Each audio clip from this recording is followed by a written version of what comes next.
Hello friends, how are you? Welcome to our YouTube channel Dhyan Commerce, the key of success.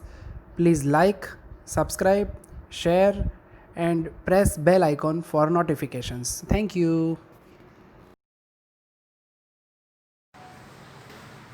जय Mata ji all dear student, welcome to online lecture of Dhyan commerce. Dhyan commerce के online lecture में आप सबका स्वागत है। Branch account जो chapter हमने start किया है उसमें आपको पता है हमने फर्स्ट मेथड जो लास्ट लेक्चर में हमने देखा था डिपेंडेंट ब्रांच की मेथड देखी थी। आज हम ब्रांच डिपेंडेंट है उसमें एक और टेक्निक देखने जा रहे हैं जो कि exam point of view important कह सकते हो। वो क्या है? Branch selling goods for cash and credit both, यानी ब्रांच कैश सेल के साथ साथ क्रेडिट सेल भी करेगी। क्रेडिट सेल यानी किसको करेगी? आप उधार माल किसको देते हो? आप उधार माल डेटर्स को सप्लाई करते हो। तो आज सब में एक डेटर अकाउंट करके आपका नया अकाउंट भी बनेगा। तो ये कॉन्सेप्ट इसमें एक और एक्स्ट्रा अकाउंट ऐड हो चुका है। ब्रांच के बाकी के जो अकाउंट है इन the books of head office वो तो हम बनाते ही थे। इन the books of head office हम ब्रांच अकाउंट ऑलवेज प्रिपेयर कर रहे हैं। पेटी कैश अकाउंट हम एक्स्ट्रा बना रहे हैं। आज डेटर अकाउंट ऐड हो जाएगा और फिर branch trading and PNL account तो है ही। चलिए सेकंड टाइप का सम आपको भी जब अभी लिखना शुरू करोगे आज के लेक्चर का पहले मेन हेडिंग आप लिख दोगे डिपेंडेंट ब्रांच, उसमें branch selling goods for cash and credit both, इस तरह के सम है।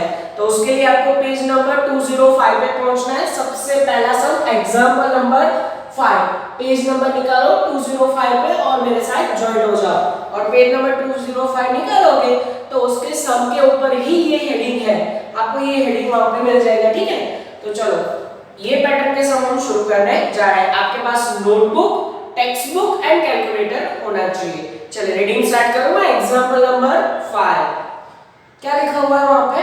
ब्रेशर्स Paras electronics of Rajkot has a branch in Ribda. उनकी एक ब्रांच है, कोई पारस इलेक्ट्रॉनिक करके है राजकोट में, उनकी एक ब्रांच है रिबड़ा में। तो राजकोट का कोई पर्टिकुलर प्लेस होगा, हमें उससे कोई लेना देना नहीं है। हम बन जाएंगे भाई हेड ऑफिस और हमारी एक ब्रांच होगी जो कि यहाँ पे राजकोट में है। तो आप चाहो तो इन the books of head office करके राजकोट ब्रांच भी लिख सकते हो या फिर सीधा ब्रांच अकाउंट करके लिखोगे तो भी चलेगा। In the books of head office हमें अकाउंट बनाना है। देखो आगे क्या इंफॉर्मेशन है सेकंड लाइन में, head office send goods to the Ribda branch at cost price. हम कॉस्ट प्राइस पे उनको सप्लाई कर रहा है, हम यानी कि हेड ऑफिस। देखो अभी कॉस्ट प्राइस आ रहा है ना, एक तीसरी पैटर्न, ये जो दूसरी पैटर्न है उसके अलावा तीसरे टाइप के सब किसी में इनवॉइस प्राइस का कांसेप्ट आ जाएगा। ठीक है, तो उसकी बात हम अभी नहीं करेंगे। यहाँ पे बोला है कि ब्रांच को हम गुड्स कॉस्ट प्राइस पे दे रहे हैं। Branch selling the goods on cash and credit both. आ गया, ब्रांच कैश और क्रेडिट दोनों तरीके से सेल करती है। Head office meet all expenses except petty expenses of branch collection from cash और फ्रॉम द ब्रांच डेली। देखो भाई ब्रांच के सारे खर्चे हेड ऑफिस बेयर करता है, इसीलिए तो वो डिपेंडेंट ब्रांच है। सारे खर्चे ब्रांच के कौन उठाएगा? Head office. और ब्रांच के पास से डेली कलेक्शन जो आएगा कैश का वो ब्रांच के पास से हेड ऑफिस ले लेगी। ठीक है, क्योंकि कैश हेड ऑफिस को ब्रांच पहुंचाएगी। तो इन शॉर्ट कुल मिला के फर्स्ट पैराग्राफ में सिर्फ इंफॉर्मेशन है, उसके अलावा कुछ नहीं। सेकंड पैराग्राफ पे आओ। From the following information of branch for the year ending on 31 मार्च 2010। भाई नीचे आपको ब्रांच की ईयर एंडिंग के बैलेंस पूरी डिटेल दी गई है। फिर उसके बाद branch prepare branch account, branch trading account and branch PNL account. आपको सिर्फ 3 अकाउंट मांगे। कौन से 3? हेड ऑफिस की बुक में branch account, branch trading account, branch PNL account. But उसके अलावा 2 अकाउंट हम अपने आप प्रिपेयर करेंगे, वो है पेटी cash account and debtor account. कुछ ना कुछ तो मिसिंग होगा जो हमें ये दोनों अकाउंट में से मिलेगा। और जब अकाउंट हम बंद करेंगे तो सबसे पहले ये दोनों अकाउंट ही बंद किए जाएंगे, क्योंकि इसमें से कुछ मिसिंग होगा जो हमें यहाँ पे रिक्वायरमेंट होगा। समझ रहे हो? तो वो ऑलवेज 3 अकाउंट मांगेंगे पर हम 5 अकाउंट प्रिपेयर करेंगे। चलिए तो हम आपको अब रूल्स बता दो, बाकी तो सारी रेगुलर इंफॉर्मेशन अब आएगी, पर उससे पहले सम स्टार्ट करना है। तो सबसे पहले रूल्स जान लो। ब्रांच अकाउंट एक तरह का पर्सन अकाउंट है, उसको रूल क्या अप्लाई होगा? हम हेड ऑफिस है, ब्रांच है, रिसीवर है तो डेबिट करो, गिवर है तो credit. Debit the receiver, credit to giver. Last में ये अकाउंट बंद करके इसमें आइदर प्रॉफिट आएगा आइदर लॉस आएगा। प्रीटी कैश वो तो आप जानते हो, लास्ट में एमसीक्यू भी करवाए थे, कैश आए तो डेबिट करना, जाए तो क्रेडिट करेंगे। डेटर अकाउंट ये भी आप आगे 11 12 से बनाते आए हो। डेटर अकाउंट का वो भी पर्सनल अकाउंट है, उसको क्या रूल लगता होगा, debit the receiver credit to giver. फिर उसके बाद ब्रांच ट्रेडिंग एंड पीएनएल तो आप जानते हो, ठीक है। चलो तो सबको स्टार्ट किया जाए। अब याद करो लास्ट के सारे ट्रांजैक्शंस, जो चीजें हम ब्रांच में डेबिट करेंगे दूसरी कहीं ना कहीं डेबिट आएगी इफेक्ट। अगर हम ब्रांच में कुछ चीज क्रेडिट करें दूसरे कहीं ना कहीं क्रेडिट इफेक्ट आएगी। स्टार्ट करें, पहले always opening and closing balance sheet information होती है। देखो इंफॉर्मेशन में बहुत सारी तारीख पे तारीख दिया हुआ है, ध्यान अंदर रखो। सबसे पहले इंफॉर्मेशन मुझे दिखे दो अलग अलग स्टॉक, पहला स्टॉक है 1/4/2009, दूसरा स्टॉक है 31/3/2010। सबसे पहले 1/4/2009 का स्टॉक। अब 1/4/2009 बोला है तो आपको बैलेंस शीट के ऊपर डेट बताई है, ईयर एंडेड हो रहा है 31/3/2010 को। तो ये वाला बैलेंस यानी कौन सा बैलेंस हुआ, ओपनिंग बैलेंस। तो 1/4 की डेट का जो ओपनिंग बैलेंस है कहां लिखेंगे, सबसे पहले opening balance branch account debit side to balance brought down. Balance brought down कौन कौन सी चीजों का होगा, सारी असेट्स का होगा। तो चलो कौन कौन सी असेट ओपनिंग बैलेंस में, सबसे पहले मुझे तो सिर्फ स्टॉक दिख रहा है। स्टॉक कितनी वैल्यू का है भाई, 15,000। और कोई चीज 1/4/2009 की दिख रही है, 1/4/2009 आई थिंक नहीं है, पर बाकी की सारी डेट्स 31/3/2010 है। 31/3/2010 का बैलेंस यानी कौन सा बैलेंस हुआ, क्लोजिंग बैलेंस। जैसे कोई असेट का ओपनिंग बैलेंस आप डेबिट लिखते हो, वैसे ही closing balance branch account credit side लिखा जाएगा सबसे लास्ट में, बाय बैलेंस कैरी फॉरवर्ड। अभी इसकी दूसरी इफेक्ट देंगे, पहले ये ओपनिंग क्लोजिंग लिख लेते हैं अब। फिर उसके बाद क्लोजिंग में कौन कौन से बैलेंस है, जो दिए गए सारे के सारे लिख दो। सबसे पहले मुझे दिखा स्टॉक, क्लोजिंग स्टॉक में कितना है 20,000, देखो इनर कॉलम लिख रहा हूं। फिर उसके बाद डेटर दिया गया, ये लिखा मैंने डेटर का ओपनिंग बैलेंस क्लोजिंग बैलेंस है 30,000। फिर उसके बाद मुझे फर्नीचर भी दिख रहा है, फर्नीचर की वैल्यू कितनी है क्लोजिंग बैलेंस की 13,500। और उसके बाद एक और है पेटी कैश। तो जो चीजों का क्लोजिंग बैलेंस था वो भी मैंने यहाँ पर राइट डाउन कर लिया। अब आपके सामने मैं रख रहा हूँ, ध्यान देना यहाँ पे, हम चाहे तो इसका टोटल भी बाहर रख सकते हैं, पर ध्यान दो आगे मैंने ऐसे प्रीवियस सब में भी बताया था कि जो चीजों का ओपनिंग बैलेंस होता है उनका क्लोजिंग बैलेंस होता ही है। अगर नहीं होता तो हमें लास्ट में फाइंड आउट करना पड़ता है। तो अभी ये सारी चीजों का क्लोजिंग बैलेंस दिया है, इसका मतलब इसका ओपनिंग बैलेंस कहीं ना कहीं कभी ना कभी तो मिलेगा। तो यहाँ मैं सारी वो चीज लिख दूं, हमें डेटर का कभी ना कभी ओपनिंग बैलेंस चाहिए होगा, अभी उसमें क्वेश्चन मार्क। फिर उसके बाद और क्या है, तो कि फर्नीचर है, फर्नीचर का भी हमें फ्यूचर में ओपनिंग बैलेंस रिक्वायरमेंट होगा। फिर उसके बाद पेटी कैश का भी होगा, नहीं मिलता तो उसके लिए कोई ना कोई अकाउंट्स वगैरह कहीं ना कहीं से तो मिल जाएगा। पर जिसका बच्चों ओपनिंग बैलेंस होता है उसका क्लोजिंग बैलेंस होता ही है। आइदर क्लोजिंग बैलेंस है तो उसका ओपनिंग बैलेंस होगा ही होगा। चलिए अब हमारा काम ओपनिंग बैलेंस के बाद उसकी सेकेंड इफेक्ट कहीं ना कहीं देनी होगी। यहाँ पे डेबिट तो वहां पे भी डेबिट। सबसे पहले स्टॉक पे ध्यान दो, स्टॉक है ओपनिंग स्टॉक है, स्टॉक कहाँ लिखोगे, ट्रेडिंग अकाउंट डेबिट साइड। अब आप इससे वाकिफ हो गए, ये लिखा मैंने ओपनिंग स्टॉक वैल्यू ₹15,000, ध्यान देना। फिर आ रहा है क्लोजिंग स्टॉक, क्लोजिंग स्टॉक कहाँ लिखोगे, trading account credit side by closing stock. Closing stock कितना है 20,000 है, ध्यान देना। फिर उसके बाद डेटर का क्लोजिंग बैलेंस, याद करो डेटर आपके लिए असेट है, डेटर क्या है एक तरह की असेट। असेट का भी ओपनिंग डेबिट और क्लोजिंग क्रेडिट साइड लिखा जाता है। ये देखो debit side to balance brought down और credit side by balance carry forward. और ये कौन सा बैलेंस है भाई डेटर का, ये क्लोजिंग बैलेंस है। तो ये देखो डेटर अकाउंट क्रेडिट साइड में डेटर का क्लोजिंग लिख रहा हूं, ठीक है इस तरीके से। फिर उसके बाद फर्नीचर का क्लोजिंग दिया है, देखो furniture opening closing always balance sheet में लिखा जाता है, जो कि हम यहाँ पे नहीं बना रहे हैं, पर इसके ऊपर डेप्रिसिएशन का पॉइंट आएगा ही आएगा। तो अभी के लिए ये पेंडिंग रखें, क्योंकि ये बैलेंस शीट में कहीं ना कहीं अभी शो नहीं होगा, क्योंकि बैलेंस शीट हम बना नहीं रहे। फिर उसके बाद पेटी कैश का क्लोजिंग बैलेंस, पेटी कैश अकाउंट लास्ट लेक्चर में हमने बहुत सारा प्रैक्टिस किया था, उसका ओपनिंग डेबिट बैलेंस डेटर की तरह और लास्ट में क्लोजिंग क्रेडिट से लिखा जाता है। ये पेटी कैश का कौन सा बैलेंस है? Closing balance. देखो मैंने ये लिख दिया। अच्छा, इसमें चार चीज कौन सी आती है? डेबिट साइड, पेटी कैश साइड ऐसा आता है, राइट? ये सारी चारों चीजें लिख के रखो बाय पेटी एक्सपेंसेस, ताकि अगर आपको इसमें से कुछ भी दिया हो तो एक मिसिंग होगा, ठीक है? तो आगे बढ़े। ये देखो ओपनिंग क्लोजिंग का काम तमाम हो गया। फिर उसके बाद आप वापस से आओ, उसमें इंफॉर्मेशन नंबर सारी डेट के वाले ट्रांजैक्शन के बाद गुड्स सेंड टू ब्रांच लिखा है। गुड्स सेंड टू ब्रांच याद करो लास्ट लेक्चर में, गुड्स सेंड ब्रांच यहाँ पे डिपेंडेंट है, वो कहीं परचेस करने नहीं जाती, हम जो ब्रांच को दे रहे हैं वही उसके लिए परचेस है। हेड ऑफिस ब्रांच को गुड्स सेंड करे, ब्रांच रिसीवर है या गिवर है? वो रिसीवर है, वो गुड्स ले रही है, तो ब्रांच अकाउंट डेबिट साइड क्या लिखेंगे? To goods send. कितना गुड्स सेंड किया भाई? तो के वैल्यू 1,20,000। दूसरी एंट्री, ब्रांच कहीं परचेस करने नहीं जाती, ब्रांच के पास गुड्स कहां से आएगा? जो हम प्रोवाइड करेंगे, तो परचेस की जगह पे गुड्स सेंड। अब आपको ये चीज याद रहनी जानी चाहिए।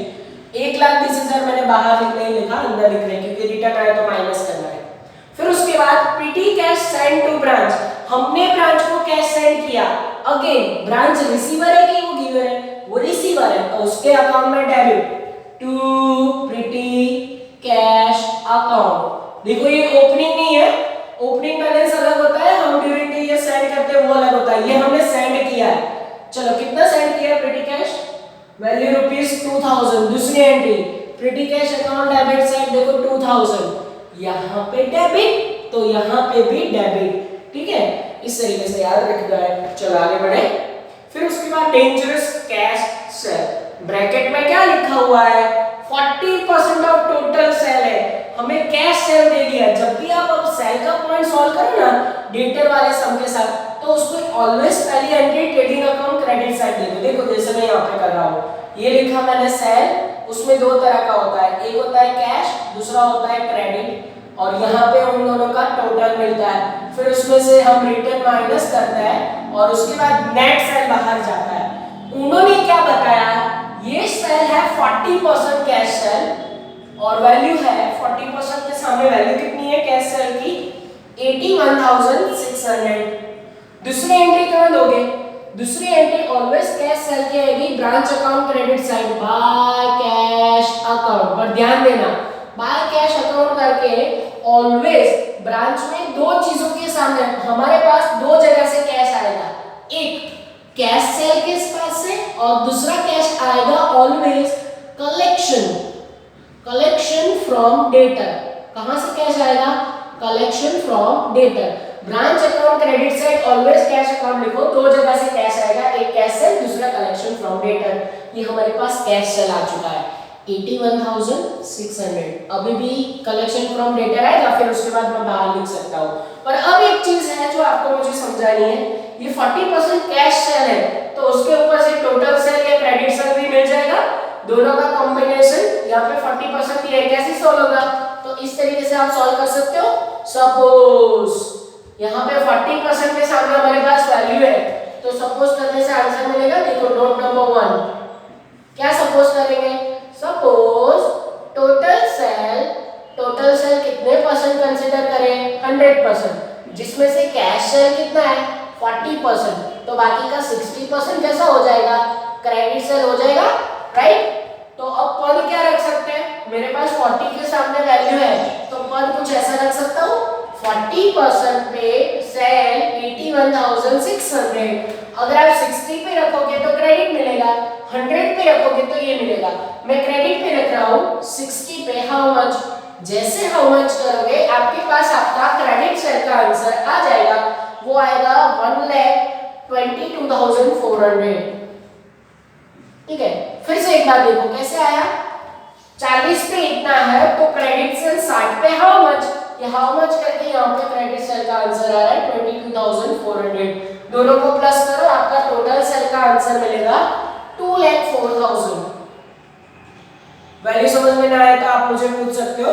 अभी ये टोटल सेल देखो मैंने बाहर नहीं रखा क्योंकि इसमें से रिटर्न जब सेल रिटर्न होगा तो वो माइनस करना है, पर अभी हमें क्रेडिट सेल मिला है तो क्रेडिट सेल की भी कहीं ना कहीं दूसरी एंट्री होगी। ब्रांच अकाउंट इतना इजी नहीं है, इसको हल्के में आप बिल्कुल नहीं ले सकते। ये अकाउंट इतने इंपॉर्टेंट है कि आगे जाके इसमें बहुत सारे टफ पॉइंट आ सकते हैं। अगर आपकी अच्छी प्रैक्टिस नहीं होगी तो ये चैप्टर आपके लिए काम का नहीं है, ठीक है।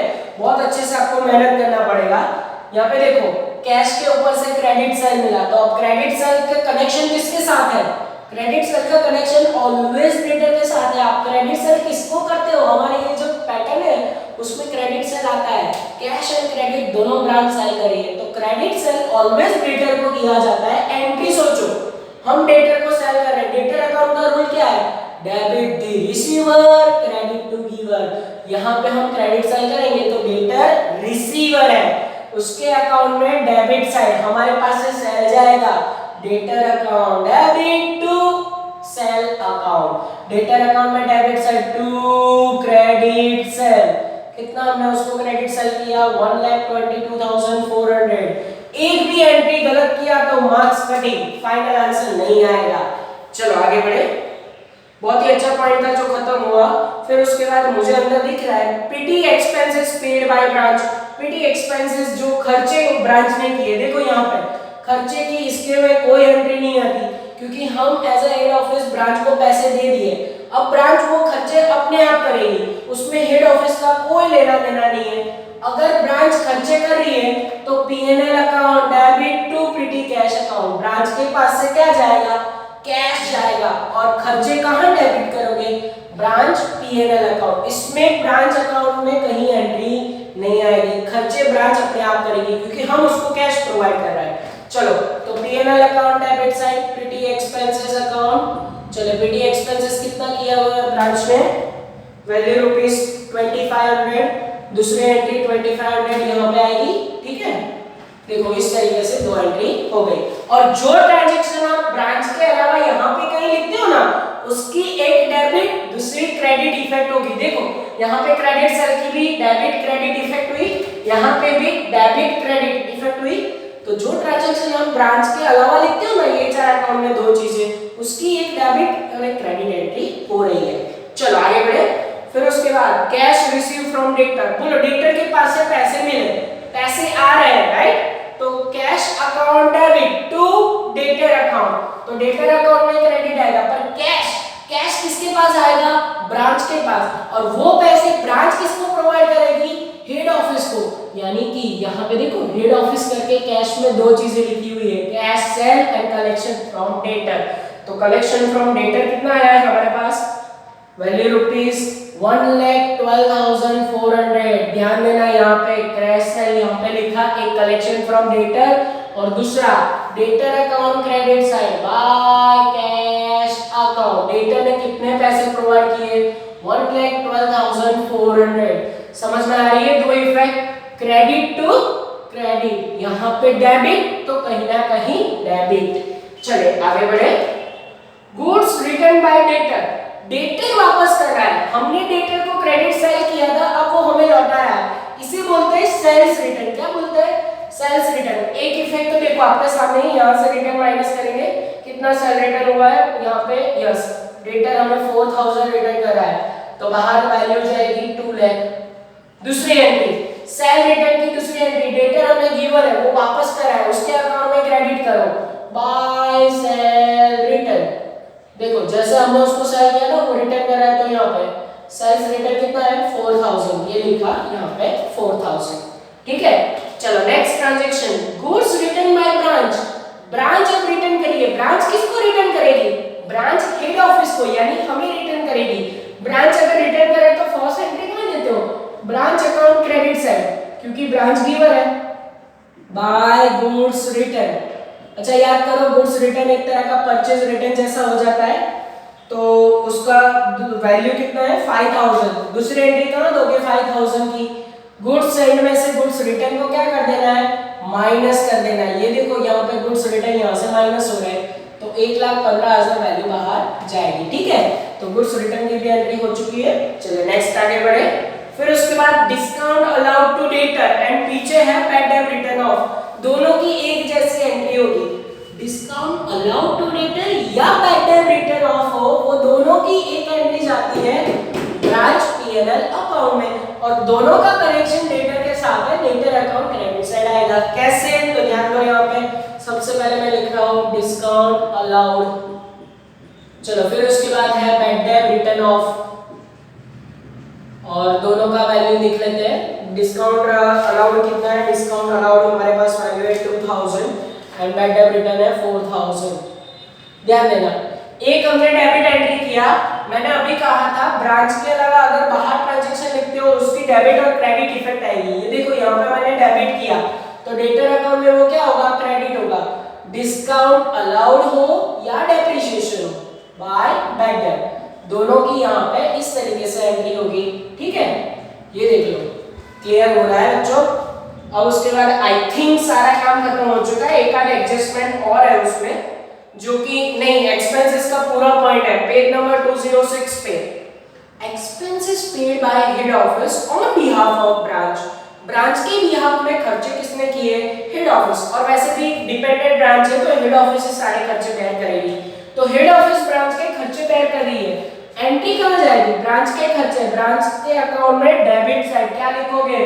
टू कैश अकाउंट ब्रैकेट में एक्सपेंसेस। देखो एक चीज हमेशा याद रखना, ब्रांच के अकाउंट में क्रेडिट साइड ये कैश सेल, हम कैश अकाउंट हमेशा आपको परेशान कर सकता है। और ये वाला कैश, ये कैश है हमारे पास, कैश कहां से आया? और ये है सारे खर्चे। चलो ये कैश में कौन कौन से खर्चे हैं देख लो।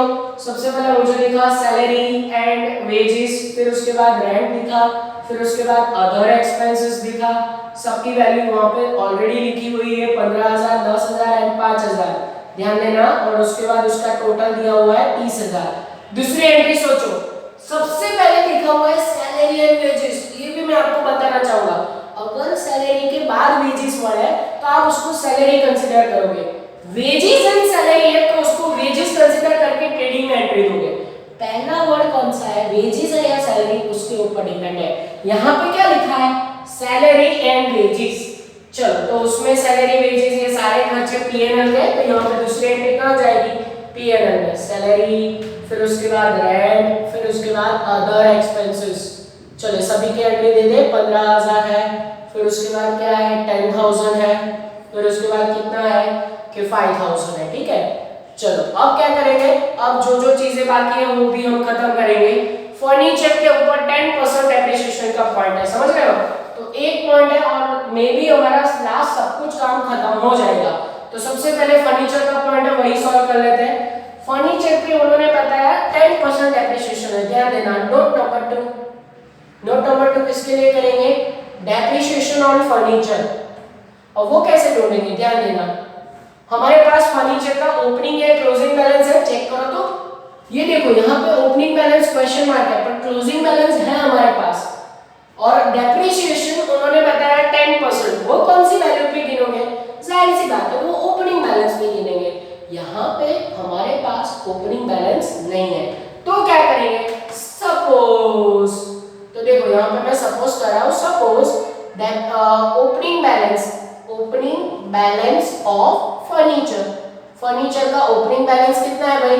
100 है। उसके ऊपर डेप्रिसिएशन चार्ज करो पूरे साल का 10%, तो 10 रुपीज माइनस होगा और 90,000 क्या आएगा? क्लोजिंग बैलेंस आएगा 90 रुपीज। अगर मैं मान लूं कि फर्नीचर का ओपनिंग बैलेंस 100 है, उस पे 10% डेप्रिसिएशन चार्ज लगाया, क्लोजिंग बैलेंस मिला 90, और 90 के सामने देखो आपके पास वैल्यू है, 90 के सामने वैल्यू है तो हम क्या रख सकते हैं कि 90 पे वैल्यू है 13,500, तो 100 पे हाउ मच? जैसे हाउ मच करोगे आपको ओपनिंग बैलेंस मिल जाएगा 100, यानी कि ओपनिंग बैलेंस है 15,000, आई थिंक आंसर आएगा। चेक कर सकते हो आप। फर्नीचर का ओपनिंग बैलेंस कहां लिखोगे? फर्नीचर अकाउंट, यहाँ पे ओपनिंग बैलेंस मिल गया, देखो यहाँ पे एक क्वेश्चन मार्क था, एक क्वेश्चन मार्क हट गया यहाँ से, फर्नीचर का हमें ओपनिंग बैलेंस मिल गया क्योंकि डेप्रिसिएशन का रेट दिया था। अब डेप्रिसिएशन के लिए क्या करोगे? तो देखो डेप्रिसिएशन पीएनएल अकाउंट में लिखा जाता है, डेप्रिसिएशन ऑन फर्नीचर, ध्यान देना। फर्नीचर की वैल्यू है 15,000 ओपनिंग जो हमने अभी ढूंढा, मल्टीप्लाई बाय 10% करोगे तो आपको मिल जाएगा 1500, आई थिंक आएगा वैल्यू। ठीक है, और अगर मुझे चेक करना हो कि मेरा आंसर सही है गलत, कैसे कर सकते हो? ओपनिंग देखो, ओपनिंग फर्नीचर 15,000 मिला आपको, उस पे माइनस 10% डेप्रिसिएशन लगाओ, 1500 माइनस करोगे आपको आंसर 13,500 मिलेगा। ठीक है, तो इस तरीके से आप अपना आंसर चेक कर सकते हो ये 13,500 कैसे आया। तो अभी हमारा एक फर्नीचर का काम तमाम हो गया। अब देखो क्वेश्चन मार्क में अभी भी ये दोनों लटके हुए हैं, कैसे पता चला मुझे ये दोनों बाकी है? मैंने शुरुआत में आपको कहा था कि जिनका क्लोजिंग बैलेंस होता है उनका ओपनिंग बैलेंस होता ही है, या फिर जिनका ओपनिंग बैलेंस होता है उनका क्लोजिंग बैलेंस भी होता है।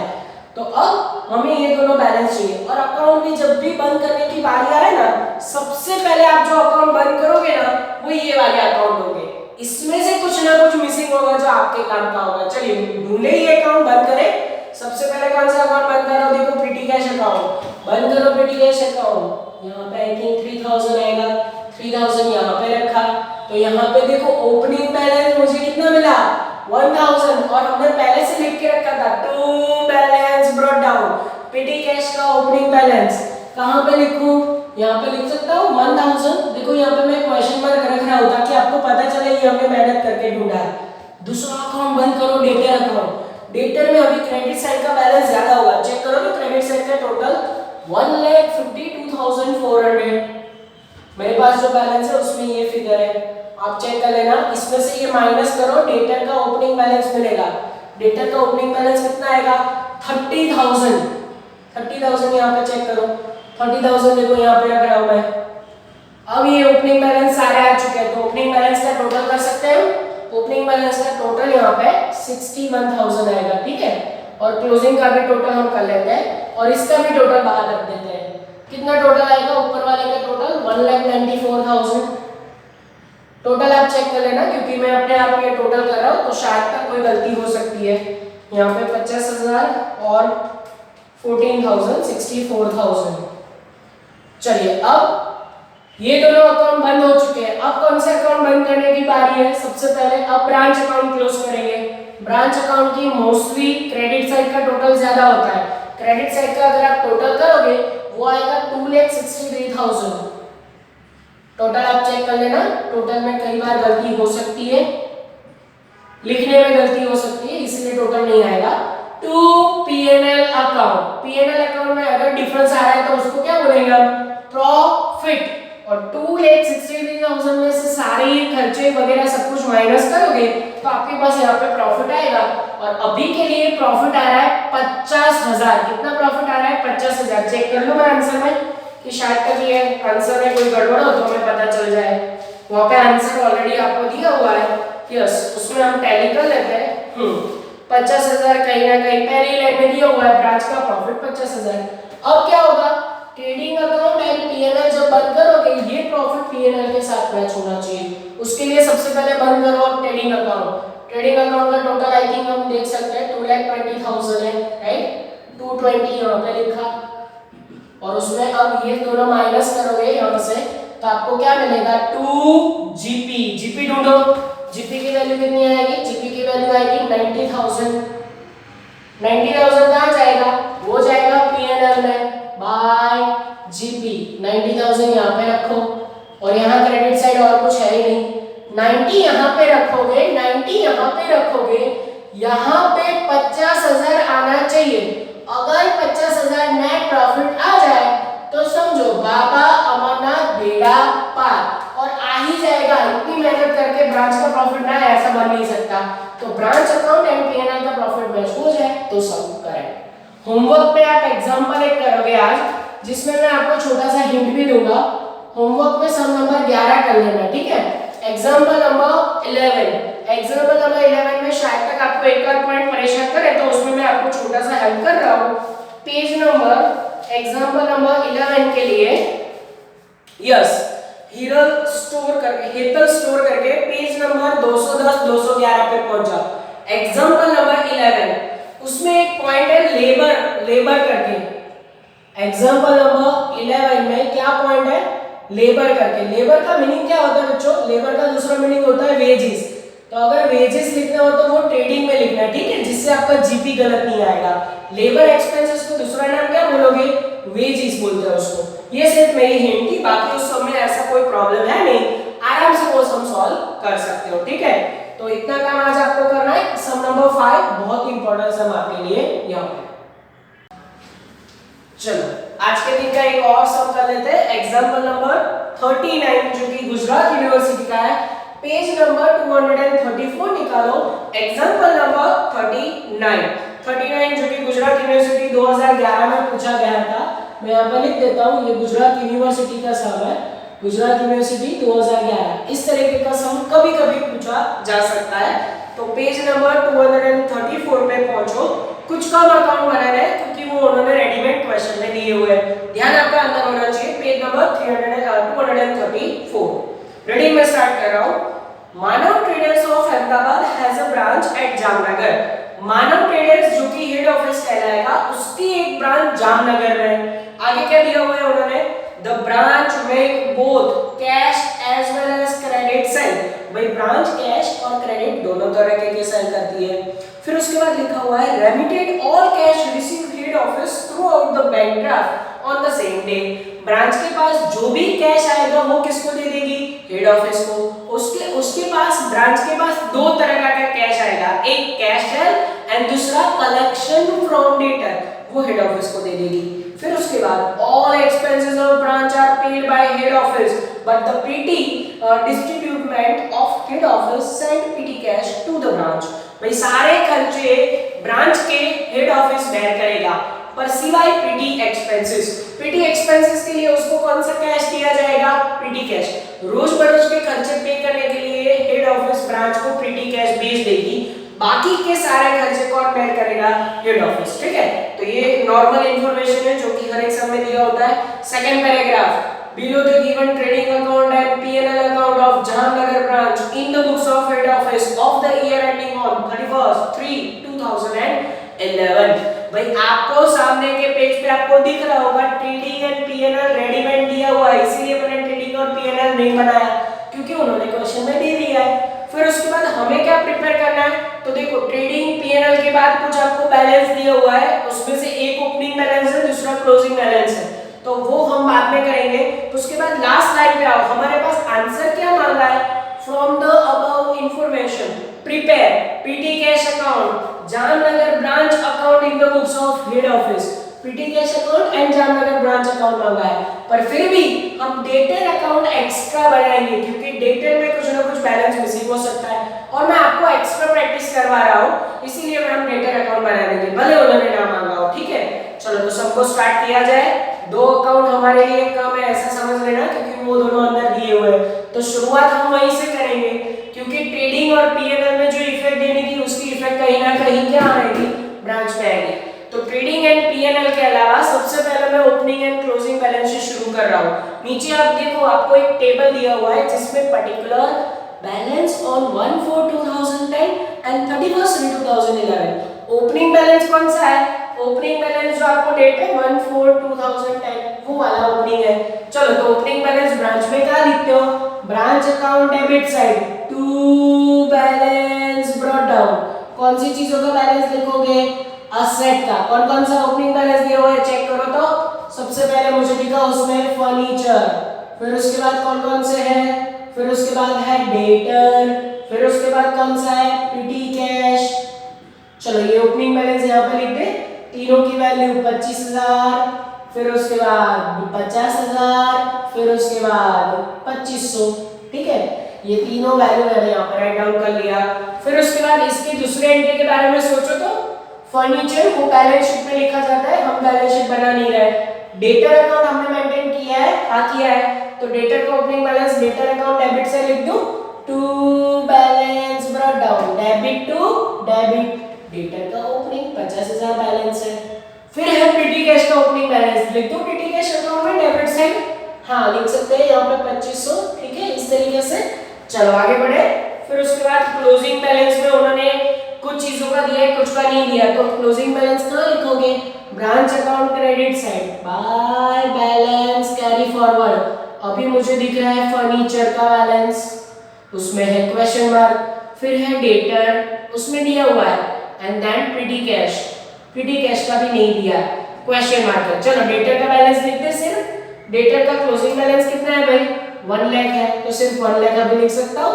चलो उसकी 1 लाख की दूसरी एंट्री डेटर अकाउंट क्रेडिट से डेटर का closing by balance carry forward 1 lakh, debit to debit, credit to credit, effect यहां पर इस तरीके से होगी।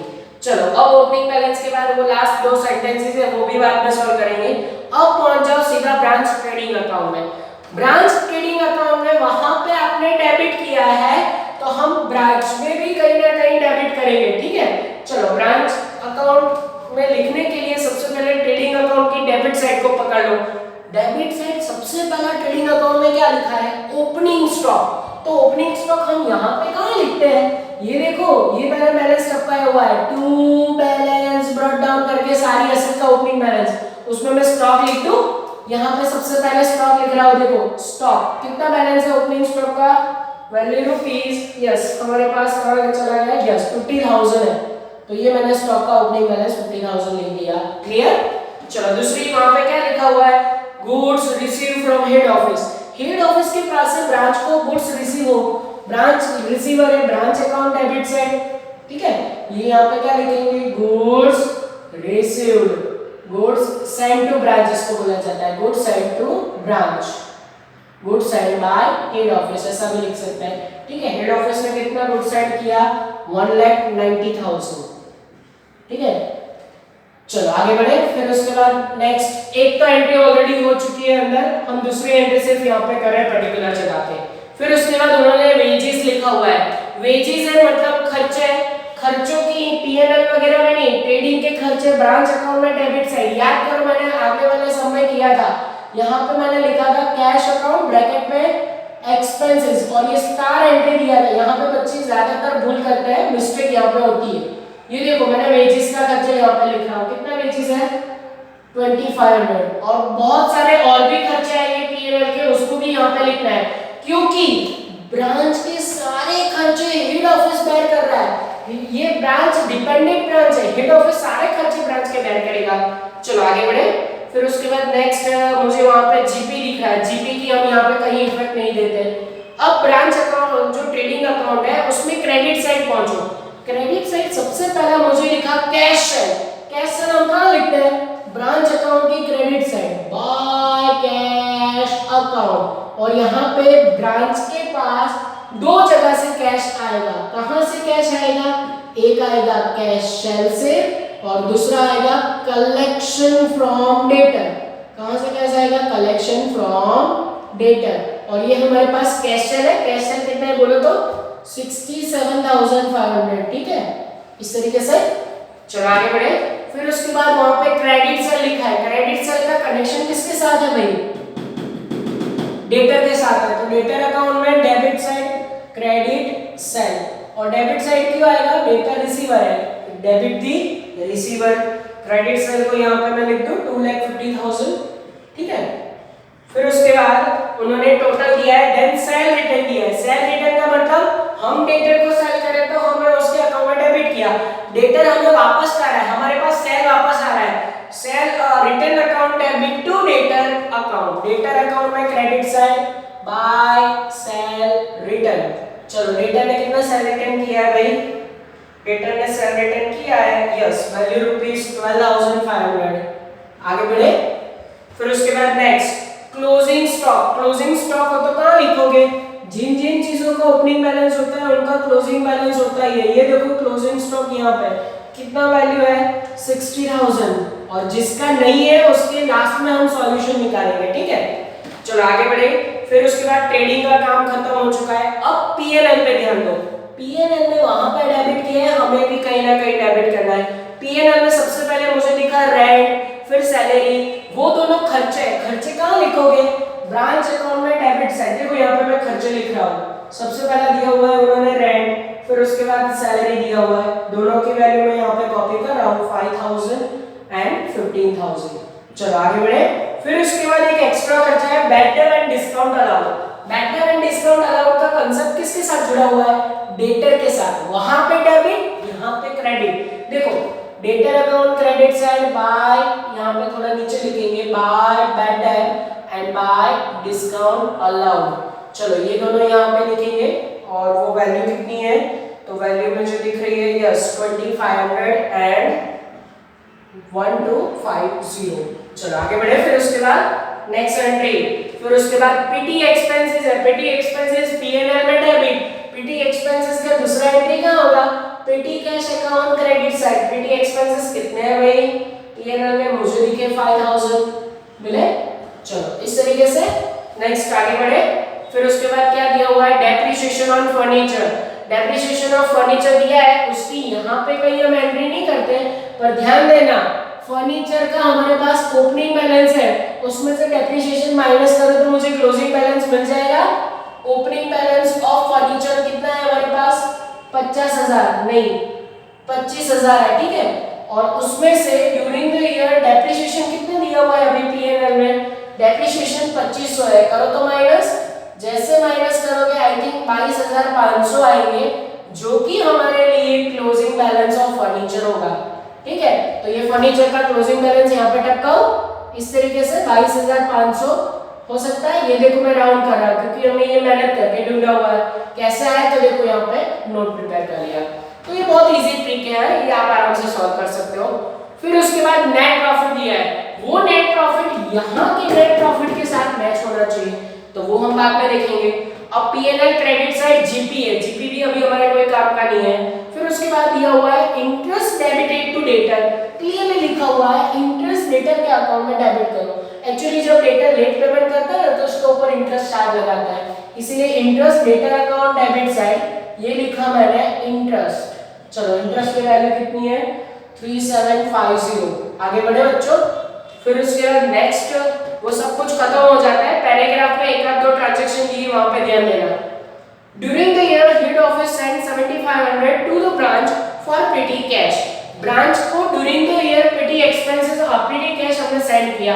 अगर during the year petty cash send कर रहे हो टू पेटी कैश सेंड, ऐसा करके ब्रांच अकाउंट डेबिट साइड आ जाएगा, क्योंकि ब्रांच रिसीवर है। कितना हम उसको भेज रहे हैं 7500। और दूसरी एंट्री क्या आएगी, प्रीटी पे कैश अकाउंट डेबिट साइड, ये लिखा हमने 7500। कैश आ रहा है, कैश आ रहा है तो क्या करोगे, pretty cash account debit side. देख लो इसमें 3 ट्रांजैक्शन ऑलरेडी आ गए, चौथा ऑटोमेटिक हमें मिल जाएगा, ठीक है। वो अभी बंद करेंगे, एक पहले लाइन पढ़ लेते। एक और चीज है, cash and branch collect 1,87,500 from debtor. Debtor के पास से 1,87,500 मिला, उसको बोला जाता है कलेक्शन फ्रॉम डेटर। कितना कलेक्शन मिला भाई डेटर के पास से, वैल्यू रुपीस 1,87,500। ध्यान देना दूसरी एंट्री, डेटर के पास से कैश मिलता है तो डेटर अकाउंट क्रेडिट साइड वो पैसे दे रहा है, कैश अकाउंट 1,87,500, ठीक है। इस तरीके से सारे ट्रांजैक्शन खत्म हुए और देखते देखते ये हमारा सम का काम तमाम हो चुका है। देखो अब यहाँ पे मैंने एक चीज आपको नोटिस करवाना चाहता हूँ, 4 चीजों का ओपनिंग बैलेंस है, 4 चीजों का क्लोजिंग बैलेंस होना चाहिए। यहाँ पे क्वेश्चन मार्क है, कहाँ से मिलेगा, ये अकाउंट बंद करने से मिल जाएगा। करो बंद अकाउंट पेटी कैश अकाउंट। आई थिंक 10,000 यहाँ पे आंसर आ रहा है। 10,000 अगर यहाँ पे रखोगे तो यहाँ पे मिसिंग आएगा 5,000 और 5,000 कहाँ पे लिखोगे, देखो यहाँ पे ब्रांच में 5,000, ठीक है। और अब इसका टोटल करके आप बाकी का काम हम पूरा कर सकते हैं। चलो ये सबसे पहले ऊपर वाला टोटल करें, 2,55,000 इसका टोटल आएगा। आप ये टोटल चेक कर सकते हो, हम ये वाला टोटल कर लें 60,000, 22,500, फिर है 1 लाख, देन है 5,000। चलो ये टोटल आएगा 1,87,500। अब ब्रांच अकाउंट बंद कर सकते हैं, पर उससे पहले हम ये अकाउंट बंद कर ले, शायद तक इसमें कुछ मिसिंग हो। चेक करो डेटर अकाउंट का बैलेंस 3,03,000, ये टोटल आएगा 3,03,750। आप चेक कर लेना, ये टोटल बोथ द साइड अभी इक्वल हो रहा है, 3,03,750 दोनों साइड इक्वल हो जाएगा। ऐसा क्यों होगा, क्योंकि यहाँ पे ये अकाउंट हमें मांगा नहीं था, हमने एक्स्ट्रा बनाया है, तो यहाँ पे कोई भी चीज मिसिंग नहीं है। अदरवाइज ये अकाउंट मांगा होता ना तो ये एक आध चीज आपको नहीं देते, जिसके बेस पे आपको ये क्वेश्चन मार्क से मिलता, लास्ट में बंद करने से मिलता। अभी दोनों साइड टोटल इक्वल हो जाएगा। चलो तो अब ब्रांच अकाउंट बंद कर ले। ब्रांच अकाउंट बंद करने से पहले ओपनिंग का भी मुझे टोटल करना पड़ेगा, वो आएगा 127,500। चलो ब्रांच का टोटल करो एक बार, ब्रांच का टोटल आएगा 4,42,500, 442,500 यहाँ पे रख रहा हूँ, 442,500 यहाँ पे रख रहा हूँ। फिर उसके बाद यहाँ पे जो मिसिंग आएगा टू P&L अकाउंट करके प्रॉफिट, वो अंदर दिए प्रॉफिट के साथ मैच होना चाहिए, और अंदर कितना प्रॉफिट आ रहा है और यहाँ पे कितना प्रॉफिट, 95 प्रॉफिट आ जाना चाहिए। अगर आप चेक करोगे 101% 95,000 प्रॉफिट आ ही जाएगा। अगर ये आ जाए तो मान लो कि आपका सम करेक्ट। अब आपके कॉन्फिडेंस गेन होना चाहिए, जो इतने मैंने पैटर्न के जितने अकाउंट्स करवाए, अगर उसमें आपका कॉन्फिडेंस गेन हो रहा है तो समझ लो ब्रांच के आने वाले सम आप आराम से कर लोगे। ठीक है, तो आज का लेक्चर का काम यहीं तक रखता है। सिर्फ सम नंबर 11 आपको होमवर्क में दिए, वो काम कर लेना, गूगल क्लासरूम में सबमिट करो। नेक्स्ट लेक्चर में सफर को आगे बढ़ाएंगे। तब तक के लिए ऑल द बेस्ट एंड जय माता जी। Please like, subscribe, share and press bell icon for notifications.